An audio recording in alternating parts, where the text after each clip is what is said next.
कोई भी सपना साकार करने के लिए सबसे जरूरी है सही कोच का होना। चुनिए एजुकेशन राइज को और करें अपने सपना साकार। Download the app now. Hello everyone, नमस्ते, वेलकम। आज के इस वीडियो में हम अर्धवार्षिक परीक्षा 2022-23 के लिए एक प्रश्न पत्र देखने वाले हैं। आप यहाँ पे देख सकते हैं अर्धवार्षिक परीक्षा 2022-23 कक्षा 12 का हिंदी साहित्य का ये प्रश्न पत्र है। इसका हम कंप्लीट सॉल्यूशन भी करेंगे। ठीक है, ये निर्देश है, आप देख लेना, पढ़ लेना। और अब हम यहाँ पे से शुरू करते हैं। ठीक है, ये निर्देश हैं कि सभी प्रश्न करना अनिवार्य है। प्रत्येक प्रश्न के अंक सामने अंकित हैं।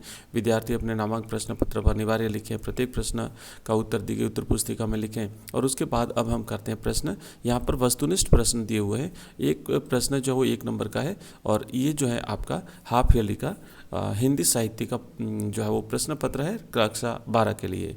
तो पहला प्रश्न देखो लिखा हुआ है कि देवसेना मालव नरेश बंधु वर्मा क्या थी, आपको बताना है। मालवा नरेश बंधु वर्मा की क्या लगती थी देवसेना? जयशंकर प्रसाद के देवसेना का गीत से ये लिया गया प्रश्न है। ऑप्शन अ है बेटी, ऑप्शन सा है माँ और ऑप्शन द है बहन। तो इसका सही जवाब जो है ये ऑप्शन द है। देवसेना जो है वो उसकी बहन लगती थी, मालव नरेश बंधु वर्मा की बहन लगती थी। तो आपको यहाँ पे राइट आंसर करना है द। ठीक है, यहाँ पे राइट आंसर रहेगा आपका द। दोस्तों आगे बढ़ने बता दूं कि ये जो पेपर है इसका कंप्लीट सॉल्यूशन हम करेंगे और इसकी जो पीडीएफ आपको अगर चाहिए तो आप हमारा व्हाट्सएप ग्रुप ज्वाइन कर सकते हैं। हमारे व्हाट्सएप ग्रुप में जुड़ने के लिए आप मैं भी आपको नंबर दूंगा, उस नंबर पे अपना नाम और अपना डिस्ट्रिक्ट लिख करके मुझे मैसेज कर दीजिएगा। इसके अलावा आप हमारा टेलीग्राम चैनल ज्वाइन कर सकते हैं। टेलीग्राम चैनल का लिंक इस वीडियो के डिस्क्रिप्शन में दिया हुआ है। वहाँ पर भी आपको हम एग्जाम से रिलेटेड इन्फॉर्मेशन अवेलेबल कराते हैं और पीडीएफ अवेलेबल कराते हैं। इसके अलावा आप हमारा ऐप डाउनलोड कर सकते हैं। एजुकेशन राइज नाम से हमारा ऐप है, प्ले स्टोर पर अवेलेबल है और उसका लिंक भी इस वीडियो के डिस्क्रिप्शन में दिया हुआ है, जहां पर आपको स्टडी मटेरियल मिलेगा, ऑनलाइन टेस्ट देने की सुविधा मिलेगी, वहां पर आपको पीडीएफ भी मिलेगी और वहां हमने कई सारे कोर्सेज भी लॉन्च किए और साथ ही साथ जो मॉडल पेपर हैं बोर्ड परीक्षा 2023 के लिए, तो मिनिमम से मिनिमम मतलब मात्र 20 रुपये में हम आपको 10-10 मॉडल पेपर्स अवेलेबल करा रहे हैं। ठीक है, तो ये अगर आप प्राप्त करना चाहते हैं तो आप हमारा ऐप डाउनलोड जरूर कर लीजिएगा। इसके अलावा रोजाना शाम को 8:30 बजे होती है हमारी लाइव क्लास, जरूर ज्वाइन करिएगा। आइए आगे बढ़ते हैं और दूसरा प्रश्न देखते हैं। हम कर रहे हैं राजस्थान माध्यमिक शिक्षा बोर्ड की अर्धवार्षिक परीक्षा का हिंदी साहित्य प्रश्न पत्र सॉल्व कर रहे हैं। इसी तरीके से बाकी जो आपके सब्जेक्ट है उसका भी हम सॉल्यूशन करेंगे। हिंदी अनिवार्य, history, political science, English compulsory. ठीक है, तो ये सारे के सारे हम करेंगे, तो लगातार हमारे साथ बने रहिए।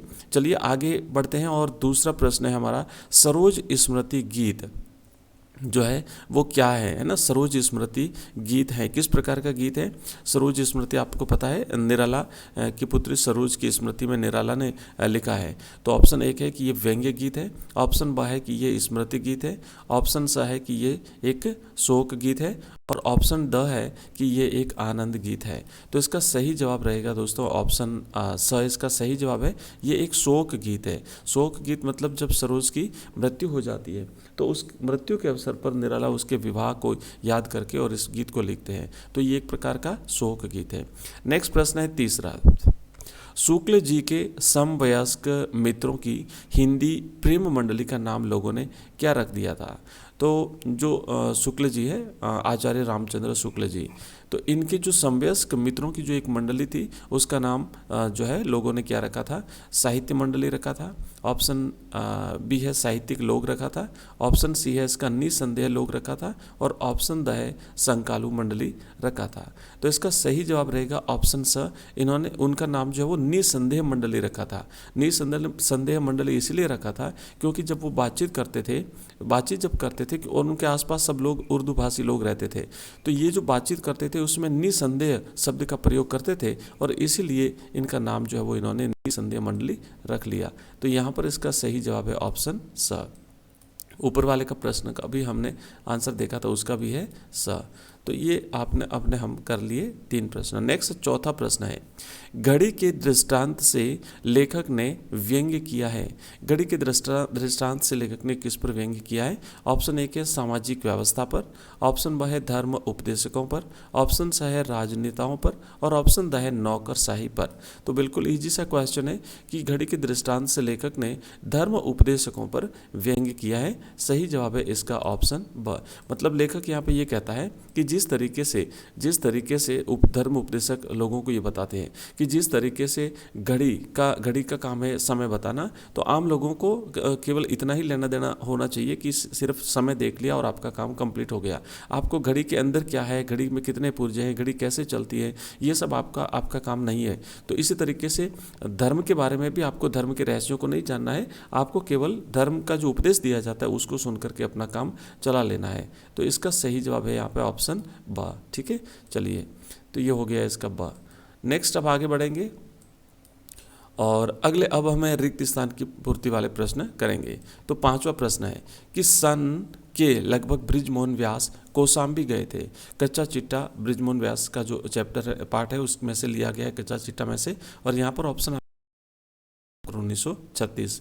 तो आपको इसमें से सही आंसर कौन सा है वो लिखना है। तो इसका सही जवाब है 1936। तो आप लिखेंगे कि सन 1936 में बृजमोहन व्यास जो है वो कौशाम्बी गए थे।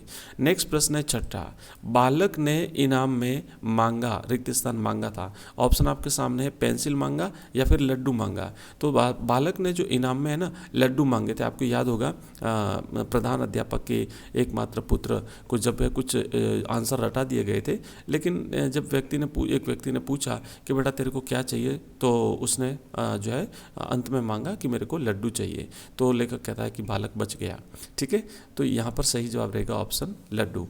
नेक्स्ट है 7वां प्रश्न, कंठ रुकता जा रहा है, आ रहा है देखो। तो यहाँ पर ऑप्शन है जाल और काल। तो क्या इसका सही जवाब रहेगा? तो इसमें आपको भरना है आ रहा है काल देखो, है ना। कंठ रुकता जा रहा है, आ रहा है काल देखो। नेक्स्ट प्रश्न है 8वां, प्रयाग संग्रहालय के नवीन विशाल भवन का उद्घाटन किया था, किसने किया था? ऑप्शन 1 है बृजमोहन व्यास ने किया था या फिर जवाहरलाल नेहरू ने किया था। तो राइट आंसर है जवाहरलाल नेहरू ने किया था। ये जो प्रयाग संग्रहालय का जो विशाल भवन बनवाया गया था बृजमोहन व्यास ने, और इसका उद्घाटन पंडित जवाहरलाल नेहरू के द्वारा किया गया था। तो रिक्त स्थान के प्रश्न भी हम कंप्लीट कर चुके हैं और अब जो आगे रहेगा आपका यह है 9वां प्रश्न, और ये प्रश्न है कि यह दीप अकेला जो है वो आपको यहाँ पर हाँ या ना में जवाब देना है।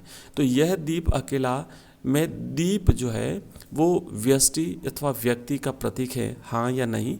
तो इसका सही जवाब रहेगा हाँ, बिल्कुल। दीप जो है वो व्यष्टि का प्रतीक है और पंक्ति जो है वो समाज का प्रतीक है। तो बिल्कुल सही है, इसलिए आपको हाँ लिखना है। नेक्स्ट 10वां प्रश्न है, निराला की पुत्री का लालन पालन उसकी नानी के घर हुआ था, हाँ या नहीं? तो इसका भी जवाब रहेगा हाँ, उसकी नानी के घर में हुआ था। नेक्स्ट प्रश्न है 11वां, भारत को जयशंकर प्रसाद ने अनजान अतिथियों को आश्रय देने वाला देश बताया है, सही है या गलत है? तो बिल्कुल इसका जवाब जो है वो सही है। जयशंकर प्रसाद ने कार्नेलिया का गीत में बताया है कि भारत जो है वो अनजान अतिथियों को आश्रय देने वाला देश है। आगे बढ़ने से पहले दोस्तों मैं बता दूं, मैंने आपको कहा था कि अगर आप हमारे व्हाट्सएप ग्रुप में जुड़ना चाहते हैं तो मैं आपको मेरा नंबर दूंगा, उस नंबर पर मुझे अपना नाम और अपना डिस्ट्रिक्ट लिख करके मैसेज कर दीजिएगा, मैं आपको उस ग्रुप में जोड़ दूंगा। तो उस ग्रुप में आपको स्टडी मटेरियल मिलेगा जहाँ पर राजस्थान के विभिन्न जिलों से हमारे साथ स्टूडेंट जुड़े हुए हैं। तो मेरा नंबर नोट कर लीजिए, नंबर है 9079222989। एक बार फिर से मैं रिपीट कर देता हूँ और उसके बाद हम आगे बढ़ते हैं। नेक्स्ट जो प्रश्न है वो करेंगे। तो नंबर है 9079622989। चलिए आगे बढ़ते हैं और अब हम देखेंगे बहुवैकल्पिक प्रश्न। एक बार फिर से 12वां प्रश्न है, सही जोड़े का मिलान कीजिए। एक तरफ रचना है, दूसरी तरफ लेखक है। तो पहला है संवदिया, दूसरा है सरोज स्मृति और तीसरा है देवसेना का गीत। तो देखिए संवदिया जो है ना, संवदिया के लेखक है फणीश्वर नाथ रेणु, तो इसको ऑप्शन 2 से मिलाना है।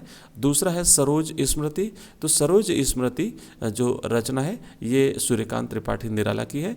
और नेक्स्ट है देवसेना का गीत, तो देवसेना का गीत जो है ये जयशंकर प्रसाद का है। ठीक है, इस तरीके से इसको मिलाइएगा। अगला प्रश्न है, अपठित गद्यांश पढ़ करके। अब देखिए ये जो है ना बड़े प्रश्न है, तो ये प्रश्न है, इसको हम नेक्स्ट वीडियो में लेंगे, इसका सॉल्यूशन जो है वो हम नेक्स्ट वीडियो में करेंगे। मैं आपको पूरा प्रश्न पत्र दिखा देता हूँ और इसकी PDF आपको हमारे टेलीग्राम ग्रुप में और जो हमारा व्हाट्सएप ग्रुप है वहाँ पे दोनों में आपको मिल जाएगी। तो आप हमारा टेलीग्राम ग्रुप भी ज्वाइन कर लीजिए और हमारा जो व्हाट्सएप ग्रुप है उसमें जुड़ने के लिए आप मुझे मैसेज कर दीजिए, मैंने आपको नंबर दे दिए है। और आप हमारा ऐप डाउनलोड करिए, वहाँ पर आपको हाफ ईयरली के लिए जो है वो मॉडल पेपर्स मिल जाएंगे, ऑनलाइन टेस्ट देने की सुविधा मिलेगी, वीडियो लेक्चर्स मिल जाएंगे और साथ ही साथ ये सारी PDF भी वहाँ पर आपको मिल जाएगी। तो देखिए 12वां प्रश्न के बाद 13वां प्रश्न है एक पद्यांश है, अपठित पद्यांश, और उसके बाद में यहाँ पे अपठित गद्यांश दिया हुआ है, नीचे प्रश्न दिए हुए हैं, इनका आंसर आपको लिखना है। उसके बाद अब लघुत्रात्मक प्रश्न आते हैं कि बड़ी बहुरिया अपने मायके संदेश क्यों भेजना चाहती थी। उसके बाद पशुबा की प्रसिद्धि का क्या कारण था, बालक बच गया लघु कथा का संदेश क्या है, घड़ी के पुर्जे कहानी का उद्देश्य क्या है, रामचंद्र शुक्ल का लेखक परिचय दीजिए। आपका एक लेखक परिचय और एक कवि परिचय का प्रश्न आएगा, ठीक है, तो उसको आपको अच्छी तरह से याद कर लीजिएगा। मैंने कुछ लेखक परिचय का एक वीडियो बना करके अपलोड कर दिया है, आपको हमारे प्लेलिस्ट में मिल जाएगा, तो वहाँ से आप देख सकते हैं। कुछ जो कवि परिचय है वो भी मैं अवेलेबल करा दूंगा। नेक्स्ट है जयशंकर प्रसाद का कवि परिचय दीजिए। उसके बाद है दीप अकेला कविता का मूल भाव क्या है, खाली कटोरों में बसंत का उतरना का क्या अर्थ है, माधुर्य गुण की परिभाषा दीजिए। जैसे आपके काव्य गुण जो आपके हिंदी साहित्य में है, तो उसमें काव्य की जो 3 गुण है, माधुर्य गुण, प्रसाद गुण और ओज गुण, तो बिल्कुल सिंपल सी परिभाषा इसकी लिखनी है, अथवा ओज गुण की परिभाषा लिखिए। उसके बाद फिर आता है चैप्टर आपका काव्य दोष किसे कहते हैं, परिभाषा दीजिए, और श्रुति कटुत्व दोष की परिभाषा दीजिए। फिर आएगा छंद वाला टॉपिक है, तो इसमें गीति का छंद और फिर हरिगीति का छंद की परिभाषा लिखिए, ठीक है, तो ये है। उसके बाद फिर दीर्घ उत्तरात्मक प्रश्न है, तो आप ये सारे के सारे प्रश्न देख सकते हैं। इसकी PDF में आपको व्हाट्सएप ग्रुप और टेलीग्राम चैनल दोनों में अवेलेबल करा दूंगा। और अंत में आपको निबंध लिखना है, 200 शब्दों पर निबंध, 200 शब्दों में निबंध लिखिए। शिक्षा का अधिकार है, और उसके बाद आप यहाँ पे जल संरक्षण आज की आवश्यकता है, बेटी बचाओ बेटी पढ़ाओ और राजस्थान की सभ्यता और संस्कृति, तो इसमें से किसी पर आपको निबंध लिखना पड़ेगा। तो ये हिंदी साहित्य का पेपर हमने देखा, और इसी तरीके से हम बाकी सब्जेक्ट का भी पेपर देंगे। अगर आपको वीडियो पसंद आया तो चैनल को सब्सक्राइब करिएगा, ज़्यादा से ज़्यादा अपने दोस्तों के साथ इसे शेयर करिए। मिलते हैं नेक्स्ट वीडियो में, और साथ ही साथ हमारे 8:30 बजे रात को जो लाइव क्लास होती है उसे ज्वाइन करना बिल्कुल भी ना भूलिएगा। थैंक यू दोस्तों, धन्यवाद।